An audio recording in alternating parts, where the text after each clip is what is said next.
இனிமையான காலை பொழுதுல உங்க எல்லாரையும் யுகம் கனெக்ட் மூலமா சந்திக்கிறதுல ரொம்பவே சந்தோஷம். வணக்கம் நேர்களே. வணக்கம் டாரன். வணக்கம் மஞ்சிதா. நம்மளோட லைஃப்பை வந்து ஹாப்பியாக வச்சுக்கொள்றதுக்கு 2 விஷயத்த நம்ம ஃபாலோ பண்ணணும். ஒன்று என்ன அப்படின்னு பார்த்தீங்கன்னா, நம்மளை சேட் ஆக்குற மாதிரி கஷ்டமாக இருக்கிற மாதிரி இருக்கிற சிச்சுவேஷனை வந்து நம்ம மாற்றணும். அப்படி இல்லைன்னு சொன்னால் அந்த சிச்சுவேஷனை நம்ம பார்க்குற பார்வையை மாற்றணும். இந்த 2 விஷயத்தையும் நம்ம ஃபாலோ பண்ணோம் அப்படின்னா நம்மளோட லைஃப் வந்து ஹாப்பியாக இருக்கும். சூப்பர். ஒரு ஹாப்பியாக இருக்கிறதுக்கு நம்ம என்ன பண்ணோம் அப்படின்னு ஒரு சூப்பரான ஒரு கோட் வந்து சொன்னீங்க. இந்த ஒரு அழகான கோட்ல நம்ம ஷோவை ஸ்டார்ட் பண்ணிடலாமா? எஸ், இது யுகம் கனெக்ட்.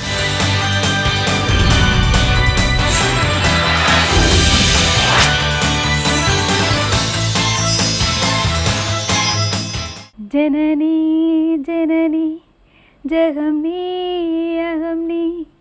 இந்த பாட்டு தெரியுமா? நீங்க திடீர்னு பாட்டு பாடுறீங்க. அந்த பாட்டு எல்லாருக்குமே தெரியுங்க, எல்லாருக்குமே ஃபேவரட். முக்கியமா இளையராஜா சாருக்கு ரொம்ப ரொம்ப ஃபேவரட். ஓகே, இந்த பாடல் வந்து உங்களுக்கு தெரியும். இந்த பாடல் வந்து எந்த ராகத்துல அமைஞ்சிருக்குன்னு தெரியுமா? நம்ம கல்யாணி ராகம். கரெக்டா சொல்லிட்டீங்க.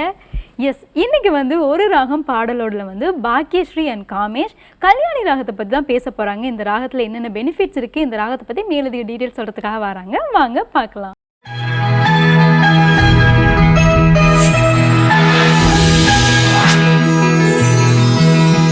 இன்னைக்கு வந்து கல்யாணி ராகம் பார்க்க போகிறோம். ஓ சூப்பர். கல்யாணி கேட்கும் போதே மங்களமாக இருக்குது.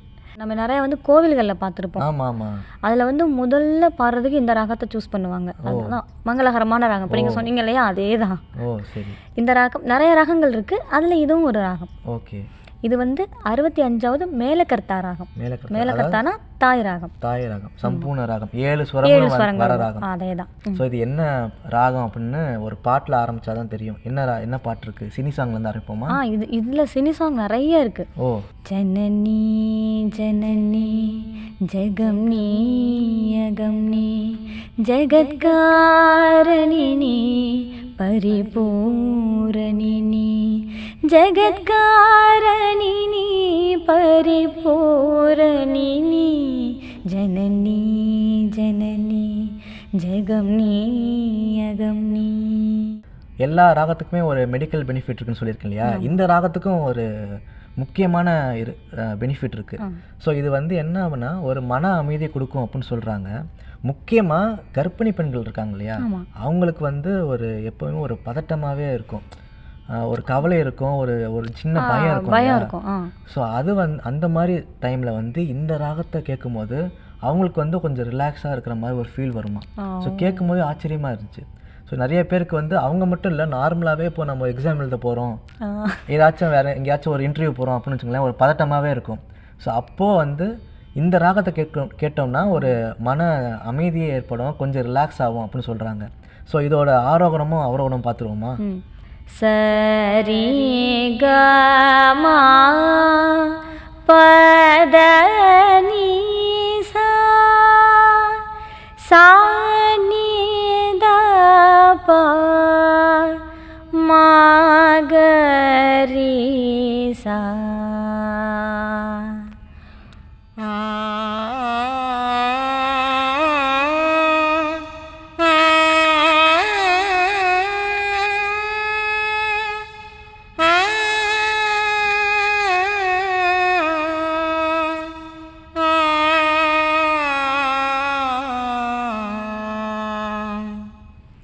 இந்த ராகம் வந்து ஒரு பிரதிமத்தியமாக ராகம்.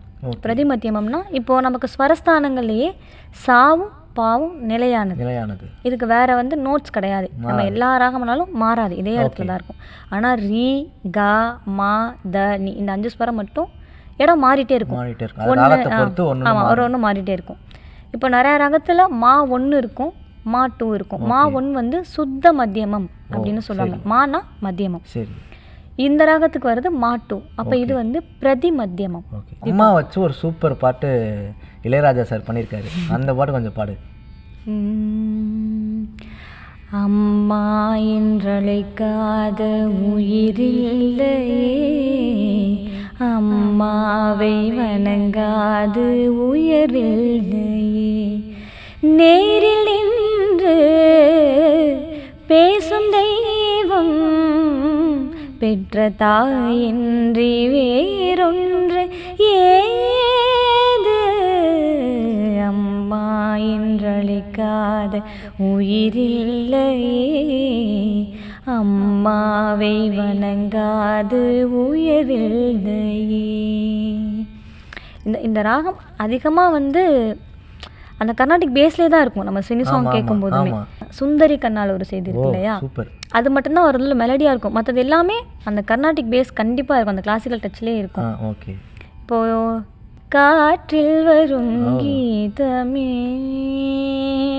என் கண்ணனை அறிவாயா, எல்லாம் நமக்கு சினி சாங்கும் கேட்குற மாதிரி இருக்கும், அந்த கர்நாடிக் ஃபீல் கிளாசிக்கல் ஃபீலும் கிடைக்கிற மாதிரி இருக்கும். அந்த மாதிரி தான் நிறைய பண்ணியிருப்பாரு. அதெல்லாம் வித்தியாசமான சுந்தரி கண்ணால் ஒரு செய்தி. எனக்கு வந்து எப்படின்னா, எனக்கு ஒரு சின்ன ஒரு சேலஞ்சு, ஜனனி பாட்டு பாடணும் இல்லையா, அந்த ஜனனி பாட்டு பல்லவி முடித்த கையோட எனக்கு வந்து அம்மா என்ற அழைக்காத ஒரு சரணம் பாடணும். ஜனனி ஜனனி ஜெகம் நீ யகம் நீ ஜெகத்காரணி நீ பரிபூரணி நீ, அம்மா என்றழைக்காத உயிரில்லையே, அம்மாவை வணங்காது உயரில்லையே. இதே தான் அப்போ கர்நாடிக் ராகத்துலேயும் அதிகமாக அம்பாளுக்கு தான் இருக்கும். கல்யாணி ராகத்தில். கல்யாணி ராகத்தில் வந்து எல்லா உருப்படிகள்லாம் எல்லா கிருதி, கீர்த்தனை, பாடல்கள், வர்ணம், கீதம், இது எல்லாமே கம்போஸ் பண்ணியிருப்பாங்க. இப்போ இந்த ராகத்துக்கு இப்படி ஃபாஸ்ட்டாக பாடினாதான் கேட்க நல்லா இருக்கும். இப்போ வீரச்சுவை இந்த மாதிரிலாம் சொல்கிறாங்க இல்லையா, அப்போ அந்த லிரிக்ஸ்க்கு ஏற்ற மாதிரி தான் அந்த ராகம் செட் ஆகும். இப்போ நம்ம சினி ஃபீல்டுலேயே அப்படி தான் பண்ணுவாங்க இல்லையா. இதிலே வந்து கர்நாடிக் ராகத்தில் வந்து இவர் உன்னை எல்லால் வேறே கதி இல்லை அம்மா, உலகெல்லாம் ஈன்ற அன்னை உன்னை எல்லால், இதுலேயே அம்மா தான் வருது. Okay okay correct. அதில் அந்த சரணத்தில் நீயே மீனாட்சி காமாட்சி நீலாயதாட்சி என பல பெயருடன் எங்கும், எனக்கு இதை கேட்கும்போது அம்மா என்ற அழைக்காத சாங் தான் இருக்கும். அதில் சரணத்தில் அந்த அம்பாலையும் அம்மாவையும் கம்பேர் பண்ணி ஒரு பாடியிருப்பாங்க. எனக்கு இது கேட்கும் போது அதுதான் தோணும், ஓ இதை கேட்டு தான் ஒரு வேளை சார் வந்து அந்த மாதிரி பண்ணியிருப்பாரோ அப்படின்னு கூட எனக்கு தோணும். இந்த ராகத்தில் மெயினாக நான் கற்றுக்கிட்ட விஷயம் என்னென்னா, இந்த உருப்படிகள் அடிக்க ரொம்ப நாளாக இருந்த ஒரு டவுட் வந்து இன்னைக்கு கிளியர் ஆயிடுச்சு. இதே போல் அடுத்து வேறு ராகத்தோட சந்திக்கலாம்.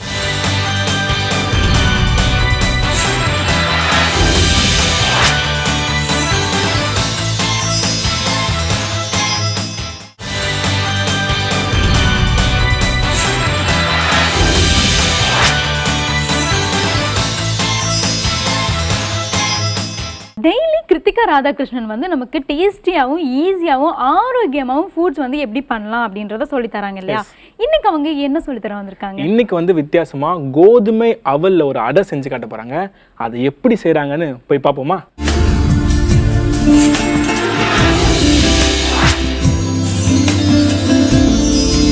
Hi, hello, welcome and good morning. இன்றைக்கி நம்ம பார்க்க போகிறது வந்து கிருத்திகாஸ் கிச்சனில் நம்ம இன்றைக்கி வந்து ஒரு கோதுமை அவல் அடை பார்க்க போகிறோம்.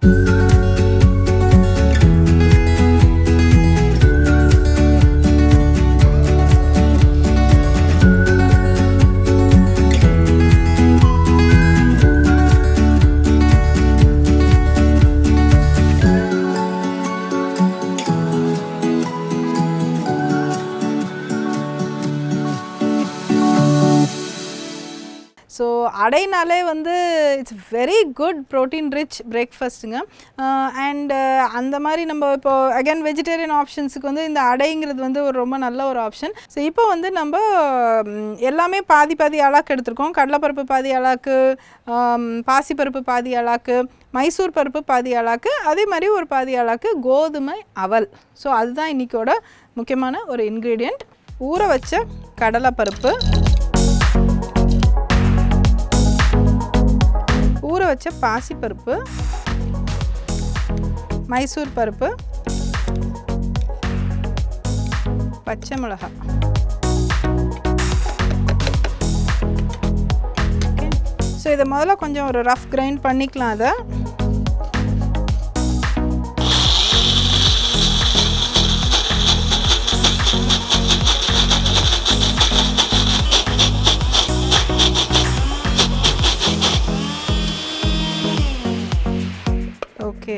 இது நல்லா வந்து சாஃப்ட் ஆயிடுச்சு.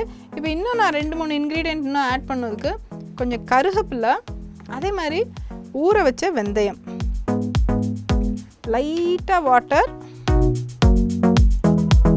தேவையான அளவு உப்பு,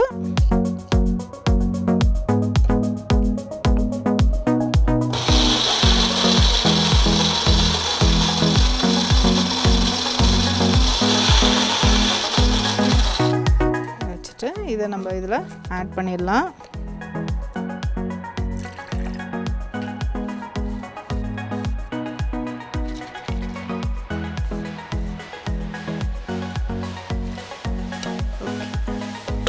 இப்போ நம்ம வந்து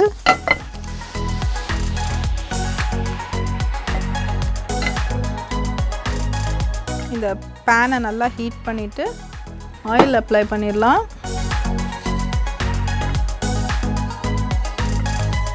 கார்போஹைட்ரேட்டுக்கு வந்து நம்ம என்ன பண்ணுறோம் அப்படின்னாக்க வந்து இந்த கோதுமை அவல், இதுவும் நான் சொன்ன மாதிரி மார்க்கெட்ஸில், சில ஆர்கானிக் கடைகளில், சின்ன ஊர்களில், இந்த மாதிரி எல்லா இடத்துலையுமே இது கிடைக்குது இது. ஸோ அதனால் வந்து இதை வந்து நம்ம இதில் ஆட் பண்ணிடலாம். ஸோ இது கிட்டத்தட்ட உங்கள் கார்ன்ஃப்ளேக்ஸ் மாதிரி தான் இருக்குது, பட் ஆனால் இது வந்து கோதுமை அவல். ஸோ இதோட டெக்ஸ்சர் வந்து கொஞ்சம் முன்ன பின்ன தண்ணி எக்ஸ்ட்ரா இருந்தாலும் இது நல்லா அப்சார்ப் பண்ணிவிட்டு ரொம்ப சூப்பராக இருக்கும். இப்போ அது வந்து இந்த தோசை தவா இப்போ சூப்பராக ரெடி ஆயிடுச்சு.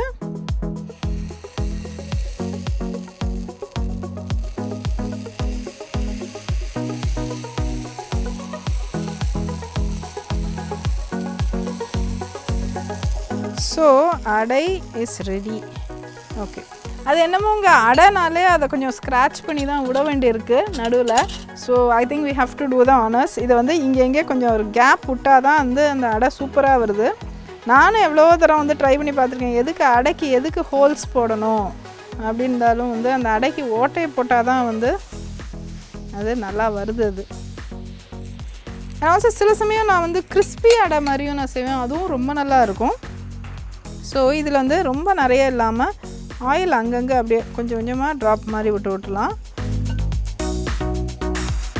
இப்போ இந்த அடைக்கு வந்து தொட்டு சாப்பிட்றதுக்கு வந்து நம்ம ஆனியன் தொக்கு, தட் இஸ் அகைன் ஒரு ரெடிமேட் ஆனியன் தொக்கு.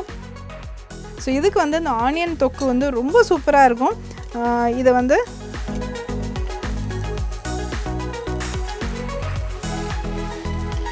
இப்போ இந்த பக்கம் நல்லா கோல்டனாக ஆகும். இதை வந்து அப்படியே நல்லா ரோஸ்ட்டாக ஆக்கினோன்னாக்க நல்லா ப்ரெஸ் பண்ணி விட்டுக்கோங்க. ஸோ தட் அந்த கொஞ்சம் லிக்விடாக வேகாமல் இருக்கிறதெல்லாம் வந்து நல்லா உங்களுக்கு ஹீட்டோட கான்டாக்ட் வந்து நல்லா ஹாட்டாக கோல்டன் ப்ரௌனாக ஆகும் அது. ஸோ இது பார்த்திங்கன்னா ரொம்ப சூப்பராக வந்திருக்குங்க அது. இதை வந்து அப்படியே எடுத்து இதை சர்வ் பண்ணிடலாம். அதை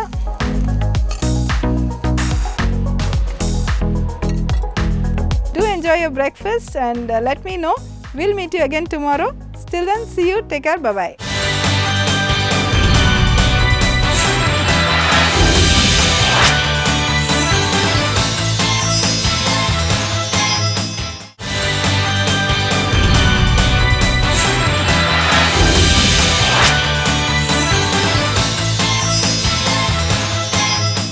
இன்னைக்கு நம்ம இனியவை இன்றில் என்ன பார்க்க போகிறோம்? இன்னைக்கு வந்து லேடிஸுக்கு ஏற்படுற ஹார்மோனல் இம்பேலன்ஸ் பற்றி சொல்கிறதுக்காக தான் டாக்டர் உஷா நந்தினி வந்திருக்காங்க. வாங்க பார்க்கலாம்.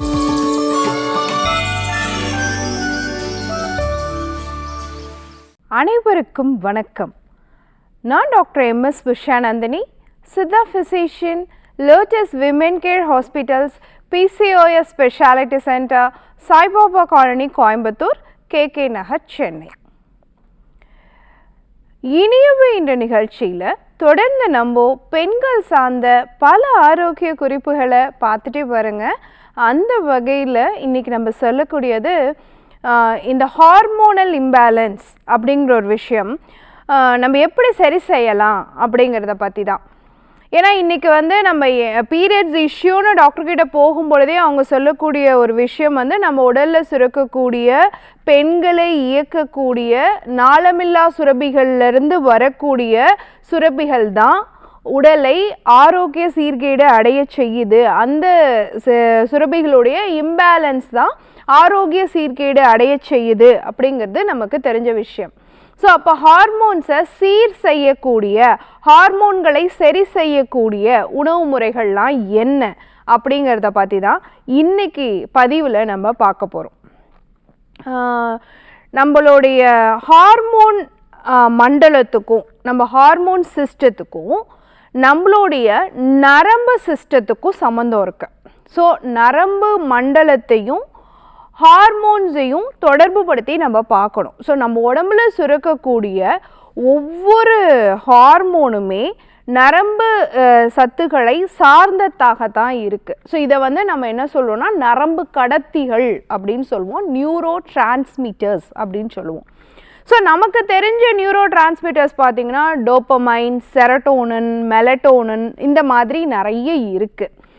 ஆனால் இந்த நரம்பு கடத்திகள் மாதிரியே முக்கியமான ஒரு நரம்பு கடத்தி பார்த்திங்கன்னா காபா அப்படின்னு சொல்லக்கூடிய காமா அமினோ பியூட்டரிக் ஆசிட். இது புதுசான ஒரு பேராக இருக்கும் நமக்கு. ஆனால் இந்த காபா வந்து நம்ம உடலில் பல விஷயங்களை செய்யுது.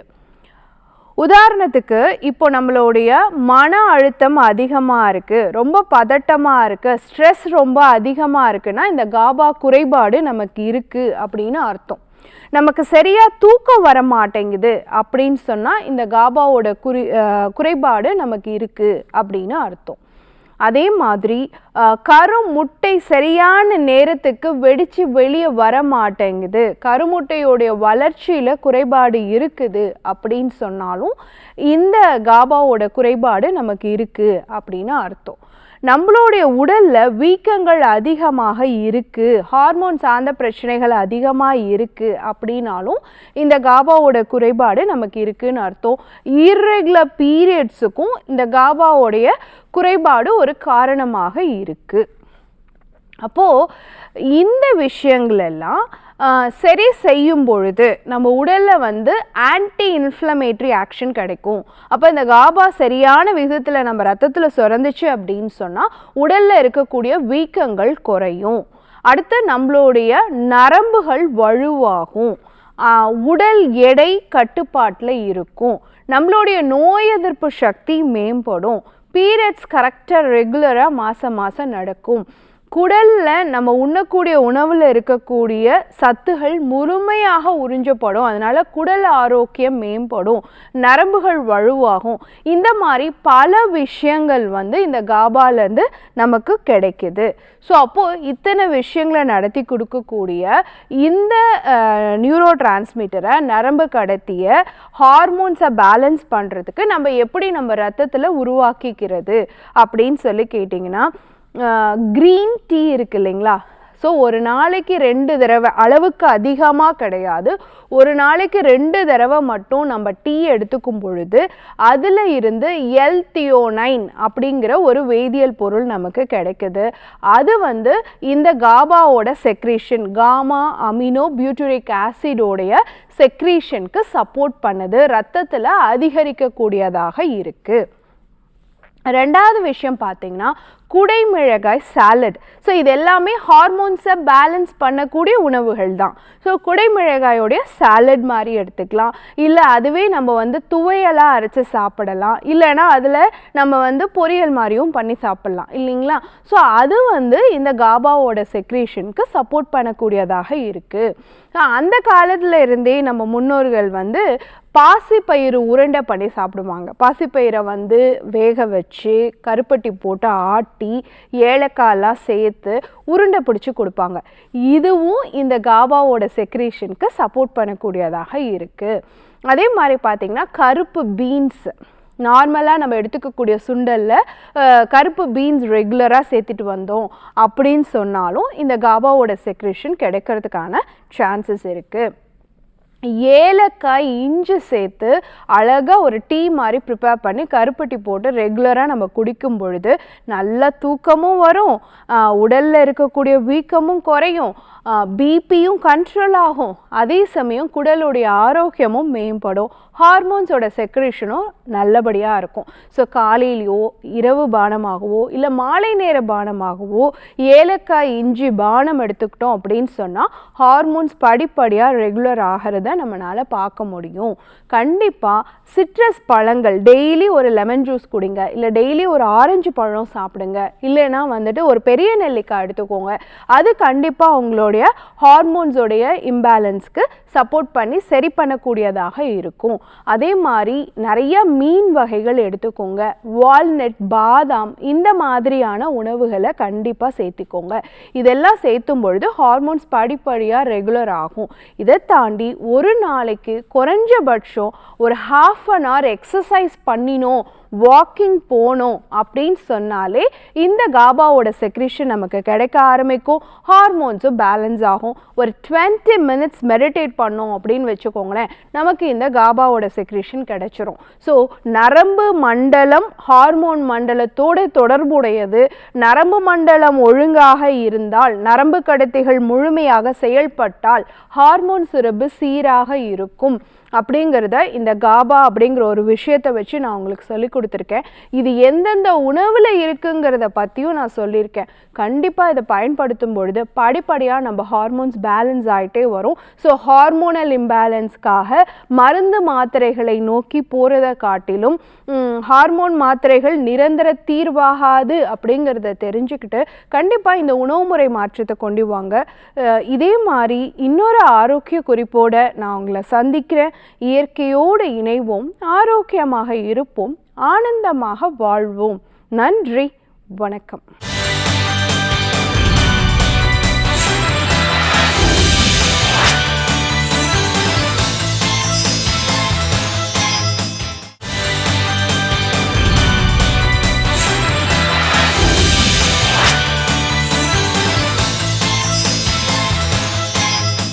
பாரபட்சமே பார்க்காம இந்த பேக் பெயின்ன்றது வந்து எல்லாருக்குமே வரும் ஒரு கட்டத்தில். அது பைக் ஓட்டினாலும் சரி, கார் ஓட்டினாலும் சரி, என்ன கம்ஃபர்டபுளான வேலை செஞ்சாலுமே இந்த பேக் பெயின்ன்றது கண்டிப்பாக வரும். நம்ம அறிவோம் ஆரோக்கியத்தில் இதுக்கு ஏதாவது டிப்ஸ் இருக்கா? எஸ், ஒரு ஈஸியாக ஒரு கஷாயத்து மூலமாக இந்த பேக் பெயினை எப்படி போக்கலாம் அப்படின்னு சொல்கிறதுக்காக தான் வந்திருக்காங்க டாக்டர் ஜெயரூபா.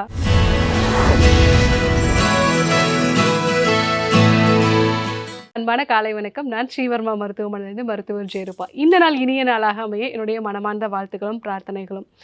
இடுப்பு வலி இந்த ஒரு பிரச்சனை தான் வந்து அடிக்கடி ஆஃபீஸ்க்கு லீவ் போடுறதுக்கும், வீட்டில் இருக்கக்கூடிய பெண்கள் வந்து உடம்பு சரியில்லாமல் இருக்கும் பொழுது அடிக்கடி சொல்லக்கூடிய ஒரு விஷயம் வந்து எனக்கு பேக் பெயின் இருக்குன்னு.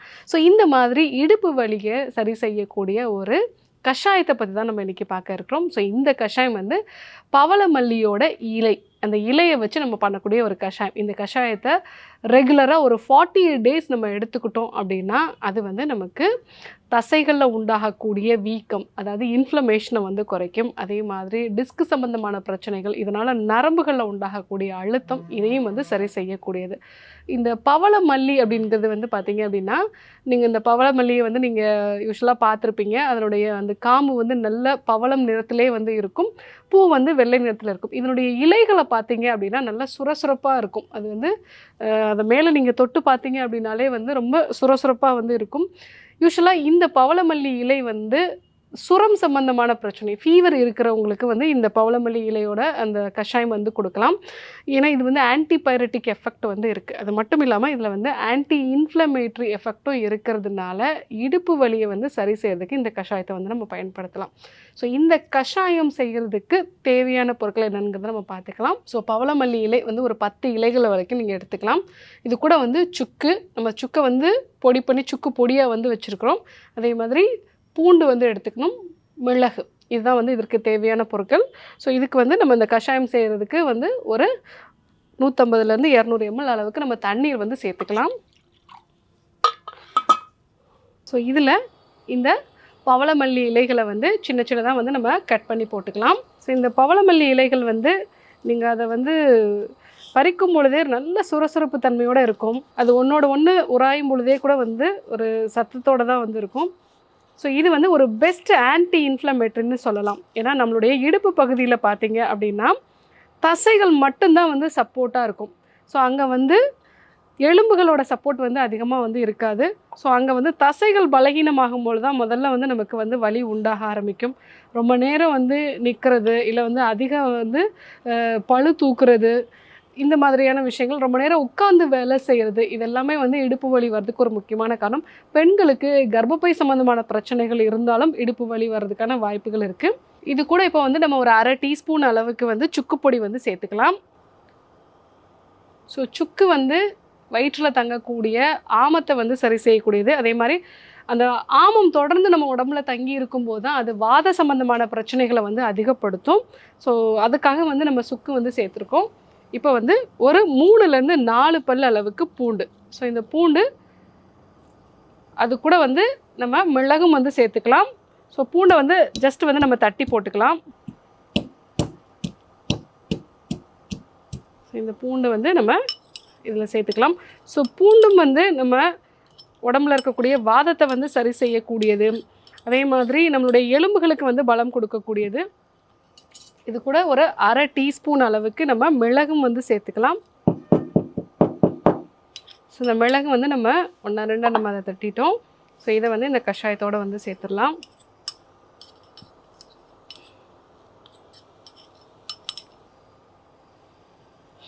ஸோ இந்த பவளமல்லி இலை கஷாயத்தை வந்து நம்ம தொடர்ந்து ஒரு 48 டேஸ் வந்து பயன்படுத்தும் போது இடுப்பில் உண்டாகக்கூடிய வலிகளை வந்து சரி செஞ்சுக்கலாம். ஸோ டிஸ்கில் சம்மந்தமான பிரச்சனைகளையும் வந்து நம்ம சரி செஞ்சுக்கலாம். ஸோ இப்போ வந்து இந்த கஷாயம் வந்து நல்லா கொதிச்சிருச்சு. இந்த கஷாயம் வந்து இப்போ வந்து ரெடி ஆயிடுச்சு. இதை வந்து நம்ம வடிகட்டிக்கலாம்.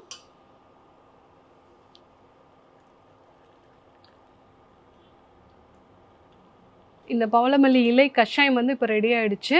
ஸோ இந்த பவளமல்லி கஷாயம் வந்து தசைகளில் உண்டாகக்கூடிய வலி, நரம்புகளில் உண்டாகக்கூடிய வலி, ஈவன் நம்ம வந்து கழுத்தில் வலி இருந்தாலும் இந்த பவளமல்லி இலை கஷாயத்தை வந்து நம்ம ரெகுலராக எடுத்துக்கலாம். ஸோ தொடர்ந்து ஒரு 48 டேஸ் எடுத்துக்கும் போது நமக்கு இந்த வலிகளை சரி செய்யும். கூடவே இந்த வலிகளுக்கு என்ன காரணம், ஸோ கழுத்து வலி இருக்குது அப்படின்னா நம்ம என்னென்ன விஷயங்கள்லாம் பண்ணுறோம், ஸோ நிறைய வெயிட் தூக்குறோமா, கையை தலைக்கு வச்சு தூங்குறோமா, இந்த மாதிரி விஷயங்களே பார்க்கணும். ஸோ நம்மளுடைய தலையணை வந்து எந்த ஒரு அளவில் இருக்குது அப்படிங்கிறதையும் நம்ம பார்க்கணும். இதெல்லாம் வந்து நம்ம முக்கியமாக கழுத்து வலியில் கவனிக்க வேண்டிய விஷயம். இடுப்பு வலியை பொறுத்த வரைக்கும் கர்ப்பப்பையில் ஏதாவது பிரச்சனைகள் இருக்கா, அதனை தொடர்ந்து வந்து நமக்கு இடுப்பு வலி இருக்கா அப்படிங்கிறதையும் நம்ம பார்க்கணும். நம்ம ஒரு ரோலிங் சேர் மாதிரியான விஷயங்களில் வந்து உட்கார்ந்துருக்கோம், பொசிஷன் வந்து கரெக்டாக இல்லாமல் வந்து உட்கார்ந்துருக்கோம் அப்படின்னா அது கூட பேக் பெயினுக்கு ஒரு முக்கியமான ரீசனாக வந்து இருக்கும். ஸோ இல்லை நம்ம குனிஞ்சு வெயிட் நிறைய தூக்குறோம் அப்படின்னா அது கூட பேக் பெயினுக்கான ஒரு முக்கியமான காரணமாக வந்திருக்கும். ஒரு சிலர் வந்து மைல்டாக ஒரு பெயின் வரும்பொழுது அதை வந்து பெருசாக எடுத்துக்க மாட்டாங்க. ஸோ நாளடைவில் என்னாகும் அப்படின்னா அது வந்து கால்கள் மரத்து போகிறது, அதே மாதிரி வந்து கால்கள் அசைவுகள் வந்து கம்மியாகிறது, இந்த மாதிரியான அளவுக்கு வந்து அது மாறிடும். ஸோ அதனால் ஆரம்ப கட்டத்திலேயே இந்த மாதிரியான வலிகளை வந்து சரி செய்ய வேண்டியது அவசியம். ஸோ வலிகள் வருது அப்படின்னா எதனால் வருது அப்படிங்கிறத தெரிஞ்சுக்கிட்டு ஸோ அதற்கேற்ற மாதிரியான சிகிச்சை முறைகளை மேற்கொள்கிறது அவசியம். ஸோ கூடவே இந்த பவளமல்லி இலை கஷாயம் நம்ம வந்து எடுத்துக்கிட்டோம் அப்படின்னா இடுப்பு வலியை நம்ம சரி செஞ்சுக்க முடியும். ஸோ இதற்கு மேலும் உங்களுக்கு இடுப்பு வலி இருக்குது அப்படின்னா கண்டிப்பாக வந்து ஒரு மருத்துவ ஆலோசனை வந்து எடுத்துக்கோங்க. நான் சொன்ன இந்த பவளமல்லி இலை கஷாயத்தை வந்து நீங்கள் கண்டிப்பாக ஒரு 48 நாள் பயன்படுத்திட்டு உங்களோட இடுப்பு வலி எப்படி சரியாச்சு அப்படிங்கிறதையும் வந்து சொல்லுங்கள். ஸோ இன்றைக்கு இடுப்பு வலியை சரி செய்யக்கூடிய இந்த பவளமல்லி இலை கஷாயம் எப்படி செய்கிறது அப்படிங்கிறத பார்த்தோம். இதை வந்து ஃபீவருக்கும் பயன்படுத்தலாம் அப்படிங்கிறது ஒரு கூடுதலான ஒரு தகவல். ஸோ கண்டிப்பாக நீங்களும் வந்து பயன்படுத்தி பாருங்கள். பயன்படுத்தி பார்த்துட்டு எப்படி இருக்குன்னு சொல்லுங்கள். இதே போன்று ஒரு நல்ல தகவலோடு உங்களை சந்திக்கிறோம். நன்றி, வணக்கம்.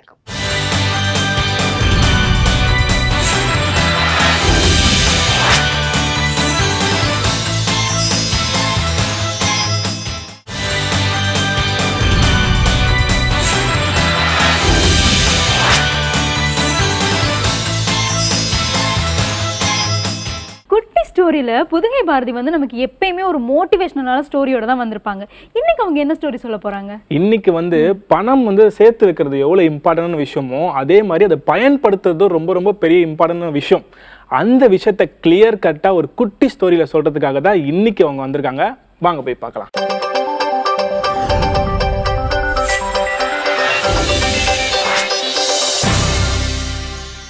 புதுயுகம் நேயர்கள் எல்லாருக்கும் அன்பான வணக்கம்.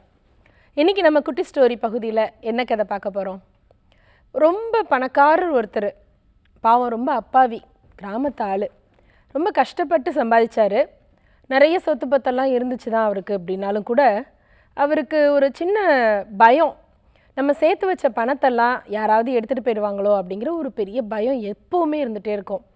அதனால் என்ன பண்ணார், அவருடைய வீடு தோட்டம் இதெல்லாம் ஒரு பக்கம் நகையெல்லாம் இருந்தாலும் கூட ஒரு 5 லட்சம் ரூபாய் பணத்தை எடுத்து ஒரு மூட்டையில் கட்டி அவர் வீட்டுக்கு பக்கத்தில் இருக்கிற அவருடைய தோட்டத்தில் ஒரு அடையாளமாக ஒரு மரத்துக்கு அடியில் ஒரு 2 அடி ஆழத்தில் புதைச்சி வச்சிட்டார். இது வச்சு 1-2 நாள் இல்லை, 1 வருஷம், 2 வருஷம், 4 வருஷம், 5 வருஷம் ஆயிடுச்சு. 5 வருஷமாக இந்த புதைச்சி வச்ச பணத்தை தினம் வருவார், அதிகாலையில் தோட்டத்தில் வாக்கிங் போகிற மாதிரி வந்து அந்த பள்ளத்துலேருந்து எடுத்து பார்ப்பார், அந்த பைக்குள்ளே பணம் இருக்கான்னு பார்ப்பார், திருப்பி அதுக்குள்ளே வச்சுருவார், திருப்பி போவார். இப்படியே 5 வருஷம் போயிட்டே இருந்துச்சு. வீட்டில் இருக்கிறவங்களுக்குலாம் வினோதமாக தானே இருக்கும், என்னடா தினம் அப்படி பண்ணிகிட்டே இருக்காரு அப்படின்னு. ஆனால் இவர் ரொம்ப ஸ்ட்ரிக்டான ஆளாக, அதனால் யாரும் அவரை ஒன்றும் கேட்க முடியல. 5 வருஷத்துக்கு அப்புறம் ஒரு நாள் அதே மாதிரி ரொம்ப அசால்ட்டாக, இன்றைக்கி நம்ம போய் பணத்தை பார்த்துட்டு வந்துடுவோம், தினம் இருக்கிறது தானே அப்படின்னு அப்படியே மெதுவாக நடந்து வந்தவர் அந்த மரத்துக்கு அடியில் வந்தார். பள்ளத்தை தோண்டினார், அந்த பணம் இருந்த இடத்துல எடுத்து பார்க்குறாரு, பணத்தை காணோம். அதுக்கு பதிலாக ஒரு 4 செங்கல் தான் இருந்துச்சு. தூக்கி வாரி போட்டுருச்சு அவருக்கு. ஐயோ, பூதம் காக்கிற மாதிரி இந்த பணத்தை காப்பாற்றினோமே, இவ்வளோ வருஷம் பாதுகாத்துட்டோமே, இப்போ காணுமே காணுமேன்னு கடந்து குய்யோ முறையோன்னு கத்த ஆரம்பிச்சிட்டாரு. ஊரே கூடிருச்சு. அப்புறம் வீட்டில் உள்ளவங்க எல்லோரும் வந்தாங்க. என்ன அப்படின்னா, இல்லை இங்கே நான் பணத்தை புதைச்சி வச்சுருந்தேன் காணும் அப்படின்னா அப்போ தான் எல்லாருக்கும் உண்மையை சொன்னார். அப்போ எல்லாருக்கும் ஆச்சரியமாக இருந்துச்சு. ஐயா, ஒரு மனுஷன் இப்படி ஐயா பண்ணுவீங்க, ஒரு பணத்தை இதுக்குள்ளே வச்சு இவ்வளோ வருஷமாவா பார்த்துட்டு இருப்பீங்க அப்படின்னு எல்லாரும் அவரை ஒரு சிலர் கேலியாக பேசினாங்க, ஒரு சிலர் கிண்டலாக சொன்னாங்க, சிலர் பரிதாபப்பட்டாங்க. அவர் வீட்டு அம்மா தலையில் அடிச்சுட்டு அழுதாங்க, இப்படி ஒருத்தர் இருப்பாரா அப்படின்னு. அப்போ அங்கே வந்த ஒரு இளைஞன் அவர் வந்து சொன்னார், இங்கே வாங்க, இதுக்குள்ளே இப்போ என்ன இருக்குது, செங்கக்கல் தான் இருக்குது. இதுக்கு முந்தி காசு இருந்துச்சு, எவ்வளோ இருந்தது, அது 5 கட்டு லட்ச ரூபா கட்டு, 5 லட்சம் ரூபாய் பணம். இப்போ 5 செங்கக்கல் தான் இருக்குது அப்படின்னு.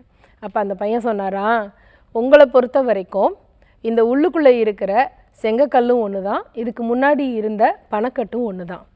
என்னப்பா அப்படி சொல்கிற, நான் கஷ்டப்பட்டு சம்பாதிச்ச பணம் அது எப்படி நீ இல்லைன்னு சொல்ல போச்சு அப்படின்னு சண்டைக்கு போனார்.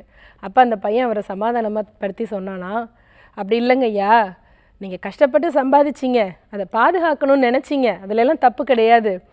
எது ஒன்றையுமே அப்பப்போ தேவைக்கு தகுந்த மாதிரி பயன்படுத்த தான் அந்த பொருளுக்கான மரியாதை இருக்கும்.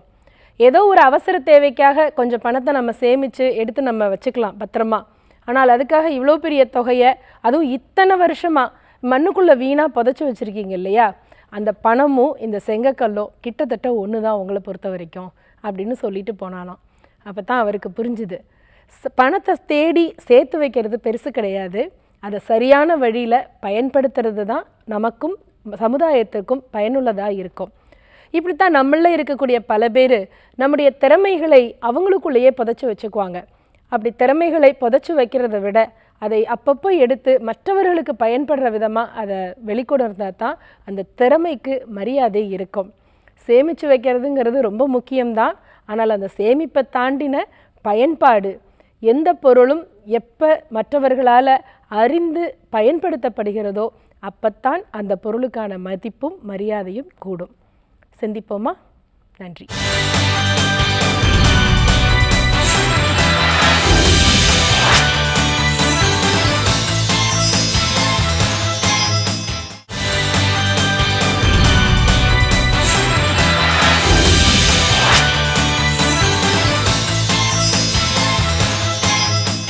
இன்னைக்கு ரெஸ்கோமீட்டர்ல நம்ம என்ன பார்க்க போறோம்?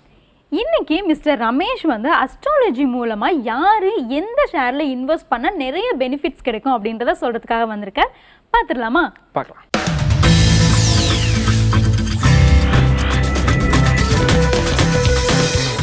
வணக்கம் நேயர்களே, உங்களை மீண்டும் சந்திப்பதிலே பெருமகிழ்ச்சி அடைகிறேன். நான் உங்கள் doctor Prajapati K R Ramesh, financial astrologer. இந்த பங்குச்சந்தை தொடர்பாக நமக்கு நிறைய சந்தேகங்கள் உண்டு. அதில் முக்கியமான சந்தேகம், எந்த ஷேரை வாங்கிறது, எனக்கு எது லாபம் தரும், அதை எப்படி நான் வாங்கணும்? இதுதான் பேசிக்கலாக எல்லாருக்கும் உடைய ஒரு சந்தேகம். எந்த பங்கை வாங்குவது அப்படின்னு எண்ணத்தில் நம்ம பங்கு மார்க்கெட்டுக்கிட்ட போனோம்னா இங்கே எனக்கு கிரகங்கள் ஒரு சில குறிப்புகளை தரும். நமக்கு தெரியும் தேசிய பங்கு சந்தை அப்படின்னா நேஷ்னல் ஸ்டாக் எக்ஸ்சேஞ்ச், NSE அப்படின்னு சொல்லுவாங்க. அதனுடைய நேஷ்னல் ஸ்டாக் எக்ஸ்சேஞ்சுடைய அந்த குறியீடு வந்து நிஃப்டி அப்படின்னு சொல்லுவாங்க. நம்பரில் இருக்கும். வேறெவர் த நம்பர் கம்ஸ், அந்த நம்பர் எல்லாத்தையும் நம்ம எடுத்துட்டோம்னா அதெல்லாம் புதன் என்ற ஒரு கிரகத்தை சேர்ந்தது. அப்போ நிஃப்டி அப்படிங்கிற ஷேரை நம்ம வாங்கணும் அப்படிங்கிறது புதன் நல்லா இருக்கிற ஒரு ஜாதகர் புதன்கிட்ட போய் அந்த புதனை வாங்கிக்கணும் அப்படின்னா புதன் சார்ந்த நிஃப்டியை வாங்கிறது. நிஃப்டியில் 2 விஷயம் உண்டு. ஃபியூச்சர்ஸ் அப்படிங்கிற ஷேர்ஸோ இல்லை ஆப்ஷன் அப்படிங்கிற கான்செப்ட்லேயே வாங்கலாம். ஃபியூச்சரில் நிஃப்டி வாங்கலாம். இல்லைனா நிஃப்டிக்கான ETF எக்ஸ்சேஞ்ச் ட்ரேட் ஃபண்ட்ஸ் அப்படின்னு இருக்குது. அந்த ஷேராக வாங்கி பங்குகளாக வாங்கி வைத்துக்கொள்வது காலம் அதனுடைய வர்த்தகத்தின்படிய அதனுடைய ஏற்றங்கள் போது நமக்கு அந்த லாபத்தை பெற்றுத்தரும். அதனால் நிஃப்டியை நம்ம வாங்கிறது புதனின் அடிப்படையாக வாங்கலாம். இதனுடைய அடுத்த சாரார் இருக்கக்கூடியது பேங்க் நிஃப்டி அப்படின்னு இருக்கும். வர்த்தகம் இந்த வங்கிகள் தொடர்பான வர்த்தகத்தில் அதற்கும் இண்டெக்ஸ் போட்டிருப்பாங்க. அந்த இண்டெக்ஸ் புதன் சம்மந்தப்பட்டது இல்லை, அது குருவும் சுக்கிரனும் சம்மந்தப்பட்டது. ஏன் குருன்னாக்கா குரு தான் தனகாரகன். சுக்கிரன் வந்து கடன் ரிலேட்டட்னா அடுத்தவருடைய பணம் அப்படிங்கிற கான்செப்டில். ஸோ பேங்க்கில் எப்படி பணம் வரும்? நம்ம போய் டெபாசிட் போடுறோம், அதுதான் கடனாக கொடுக்குறாங்க அப்படிங்கிற அடிப்படையில் வீனஸ் வந்து மேட்டர் ஆகும். அப்போது இங்கே ஜூபிட்டர் அண்ட் வீனஸ் கோரிலேஷன் தான் பேங்க் நிஃப்டியை சம்மந்தப்படுத்தும். அப்போது ஒரு ஜாதகத்தில் ஒரு குருவும் சுக்கிரனும் பார்த்து கொள்கிறார் என்றால் அவர் பேங்க் ரிலேட்டட் மேட்டர்லாம் கொஞ்சம் ஃபினான்ஸ் ரிலேட்டட் கம்பெனியெல்லாம் கொஞ்சம் வாங்கி வச்சாக்க அவருக்கு காசு வரும். அடுத்த கான்செப்டில் போய் பார்த்தோம்னா ஆயில் அப்படின்னு சொன்னாக்க நேர சனிக்குள்ளே போயிடலாம். சனீஸ்வரன் தான் ஆயில் அப்படிங்கிறது. அப்போ பெட்ரோல் அப்படிங்கிறதோ ஆயில் அப்படிங்கிற ரிலேட்டட் எல்லாமே இப்போ இந்தியன் ஆயில், HPCL, BPCL இந்த மாதிரி பங்குகள் எல்லாம் வாங்க வேண்டும் என்றால் இந்த சனி கிரகம் நல்லா இருக்கிறவங்க அந்த ஷேரை வாங்குறது அப்படின்னு வச்சுட்டா அது வந்துடும். இப்போ FMCG அப்படின்னு சொல்கிறோம் இல்லையா, அந்த ஃபாஸ்ட் கன்சியூமர் ப்ராடக்ட்ஸ், இதனுடைய ரிலேட்டட் எல்லாம் சந்திரனும் சுக்கிரனும் நல்லா இருக்கணும். ஏன்னா மாற்றங்கள் வந்து கொண்டே இருக்கக்கூடிய விஷயங்கள், அதனால் மாற்றங்கள் கிடைக்கக்கூடியது சந்திரனாலையும், அந்த சுக்கிரன் நல்லா இருக்கிறதுனால வியாபாரங்கள் இருக்கும். அதனால் இந்த ஷேரும் நமக்கு பலன்களை கொடுக்கும். ஸோ அப்படி பங்கு சந்தையை ஒரு கிரகத்தோடு ஒப்பிட்டு பார்க்கும்போது இவர்களுக்கு லாபத்தை கொடுக்கும் என்பதில் ஐயமில்லை. அதுலேயும் ரொம்ப குறிப்பாக பார்க்கும்போது ஃபார்மசூட்டிக்கல் அப்படின்னு இப்போ நம்ம ஃபார்மா ரிலேட்டடாக நிறைய விஷயம் நடக்கிறது. அதனால் ஃபார்மசூட்டிக்கல் பேஸ் பார்க்கணுன்னா கேது கிரகம் தான் ஔஷதம் அப்படிங்கிறதுக்கு கொடுக்குறாரு. மருந்து சம்மந்தப்பட்டதெல்லாம் கேது அப்படின்னு வச்சுக்கணும். அப்போ கேதுவில் போய் வாங்குற போது இவர்களும் 11ஆம் இடம், 2ஆம் இடம், 5ஆம் இடம், 8ஆம் இடம் இந்த இடத்துல எங்கேனா ஒரு இடத்துல உட்கார்ந்துருக்கிறதோ இல்லை 2, 6, 10 தொடர்புடையதாக இருந்தாலும் இந்த கேது கிரகம் வந்து உங்களுக்கு பலனை கொடுக்கும். ராகு அப்படிங்கிறவர் ஸ்பெக்குலேட்டிவ் இன்வெஸ்ட்மெண்ட் சொல்லக்கூடிய இந்த ஷார்ட் டேர்ம் இன்வெஸ்ட்மெண்ட் பண்ணுறாங்க இல்லையா, அந்த மாதிரி ட்ரேடிங்லாம் பண்ணக்கூடிய ஆட்கள் எல்லாம் இந்த ராகுக்குள்ளே போவாங்க. அவங்களுக்கு காசு கிடைக்கும். செவ்வாயும் சனியும் இருந்தால் ஆட்டோமொபைல் இண்டஸ்ட்ரீஸ் பண்ணணும். இப்படி ஒரு பங்குகளையுமே நாம் கிரகத்தோடு தொடர்புபடுத்தி இந்த பங்குகளை சூஸ் பண்ணி வாங்கலாம் என்பதில் ஐயமில்லை. மற்றும் ஒரு பதிவிலே மீண்டும் சந்திக்கும் வரை வாழ்க வளமுடன், வாழ்க வளமுடன், வாழ்க வளமுடன்.